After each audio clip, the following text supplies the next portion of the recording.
The ellmer package is a fantastic new tool inside of the R ecoverse that allows you to chat with LLM vendors like OpenAI or Anthropic or Perplexity or whatever else they are called. The point is that ellmer gives you one and the same interface that allows you to connect to all of the APIs from these LLM vendors, which helps you to do a whole lot more than just chat with an LLM. And I want to take the next couple of videos to explore how that works, but in today's video we're going to try to understand how ellmer works and how we can set it up so that we can indeed use it properly. This will involve stuff like environment variables, but don't worry, I'll explain every step of the way. Alright, the first thing we have to do is to load the ellmer package. With that, we can use the chat OpenAI function to open up a chat with, well, OpenAI. There are multiple chat functions, so you see all kinds of chat functions for things like Azure, Bedrock, Claude, Cortex, Databricks, and so on. So for all kinds of use cases, whatever LLM you want to use, there likely is a chat function that will give you the interface. They're all pretty much the same. So inside of this chat OpenAI function, you can specify the model from OpenAI that you want to use. Something like GPT-4o works only for OpenAI. With Claude, there are other model names. And then you can also specify something like the system prompt. This is the prompt that sets up how the LLM should behave in this context, or rather in this chat. And here we can do something silly. We can just write something like, you are an AI bot that only replies with banana. And we can enforce this some more by saying reply only this at all costs. So let's just go with this. It's a silly example, but it's a fun one. So let's just use this. If we try to execute this, we see that we get an error. It seems that there is a message called we can't find an env var called OpenAI API key.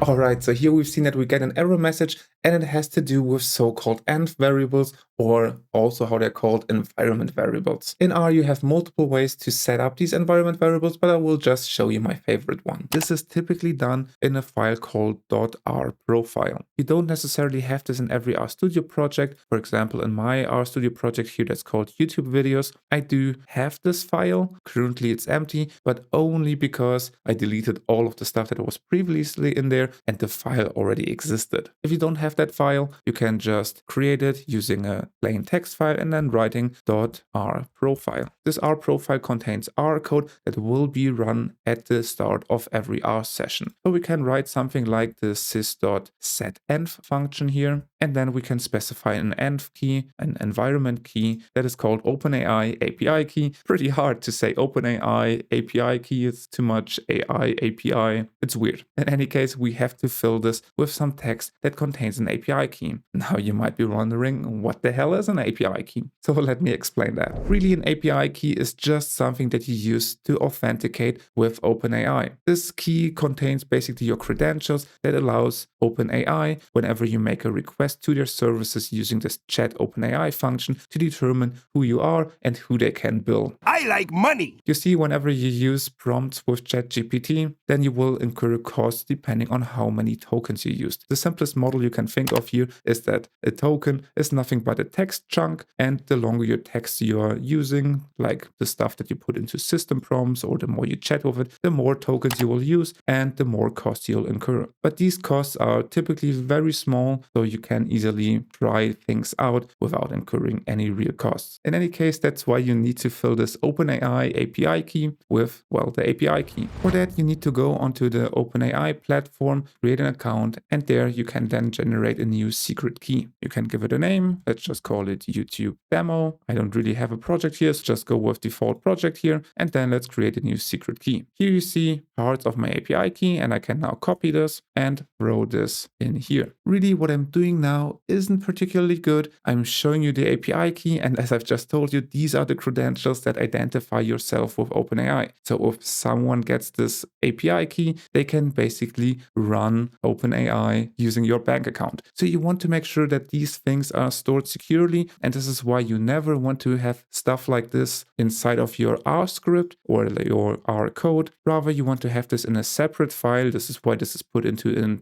.r profile, and you also want to make sure that you have this thing inside of git ignore, just so that you don't accidentally push your API key to some public repo. So now that this is done, we can head back into our main script, and then we have to restart the session. Just press Ctrl Shift F10. This will restart restart the session, or you can go to the session tab and use restart R here. So with the session restarted and the R profile set, we can rerun this whole code chunk, and now you see that you have a chat here. So here you see that this is currently a chat object which has one turn, namely the system prompt here. And you also see the tokens that we've used inside of this chat. In this case, it's currently 0 input tokens and 0 output tokens because we have never really sent this thing to OpenAI yet. To do so, we can save this in a variable, let's call it chat. And then with this chat object, we can use the chat function. And in there, we can throw in the text that we want to ask. Let's just go with something simple like, what's your favorite fruit? If we run this, it will tell us banana. All right, that's what we instructed it to do. Let's do another chat. Let's do, what other fruits do you like? If we run this, once again, we just get banana back. Let's try this one more time. Let's throw in a third chat, and then let's just put in a text that tries to convince ChatGPT to say something else, but it still gives you back banana. That goes to show the power of the system prompt. Really, what is in the system prompt is typically something that is enforced, but of course, people try to circumvent these kind of system prompts. You can think of this a bit like prompt hacking, but that's a topic we don't have to worry about for now. Really, here, I just want to make sure that you understand that in a system prompt, you write in the really important stuff, how the LLM should behave. And then in the user prompts, the thing that you chat with, that is where the messages go in. So you might now be wondering, okay, how do I get this whole history back? So if we just look at the chat object, you see that in the console here now, we have the whole chat. It has currently 7 turns, 180 input tokens, 9 output tokens. But this is not a nice way to get the messages. Maybe we want to extract the data from the console here. So we need to call a method that actually gives us back the data. And if we look into the documentation of the chat OpenAI function, we see somewhere below here in the value that returns that it is a chat object. And inside of the chat object, you can find all of the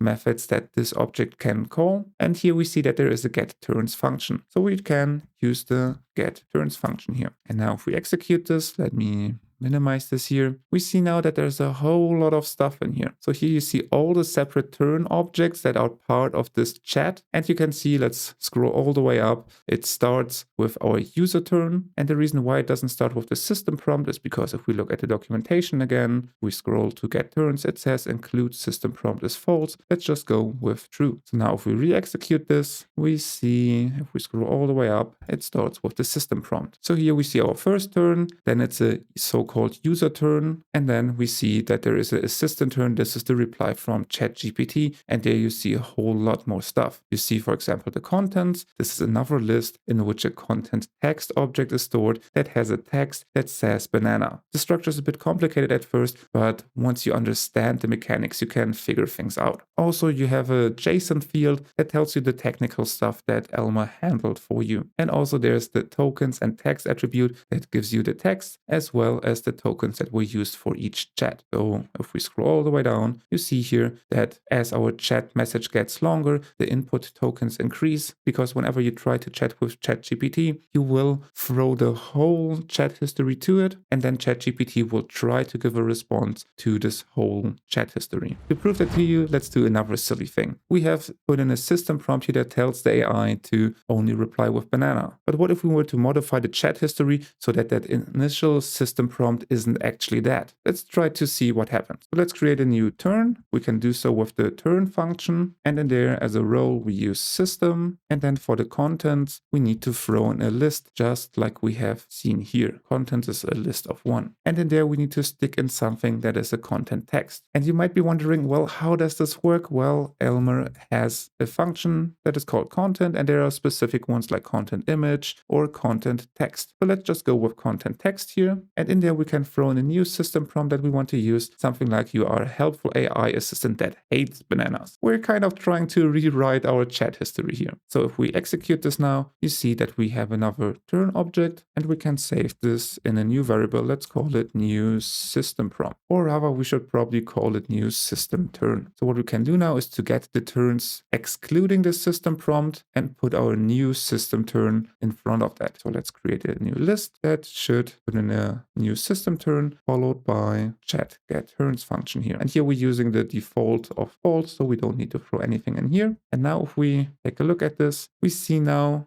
not have a simple list of ellmer objects. We have a list of one ellmer object and then another list of ellmer objects. So it's kind of nested. So we need to flatten the list here. And that's pretty easy with the per package where we use list flatten. And now if we look into this, we see that it's still the same. Of course, we have to apply this flattening to the resulting list so that this hierarchy is flattened. So now if we do, we see that now we have a list of 7 entries, and we can save this in a variable called new turns. And then we can use from the chat object the set turns function, into which we throw in the new turns. So now comes the moment of truth. Let's ask ChatGPT why it says banana all the time. So now remember, we still have the whole chat message where the reply was always banana. This is all in here, but the new system prompt says it hates bananas. So let's check out how ChatGPT will figure a way out of this mess. So if we now run this, we see that I've used the wrong variable name. Let's go with chat. And now if we reply this, it says, I'm so sorry, that was a mistake. Honestly, bananas are not my favorite fruit at all. So it doesn't reply with only banana anymore, but it also apologizes for the mistake. So I like to think that this is a pretty cool toy to play around with. And now you should have a good idea of how to get started with the ellmer package. And I'll show you in the next videos of this AI series what other cool things you can build with ellmer. So stay tuned, make sure you subscribe to get notified when a new video is available. And with all of that said, thank you for watching, and I will see you next time.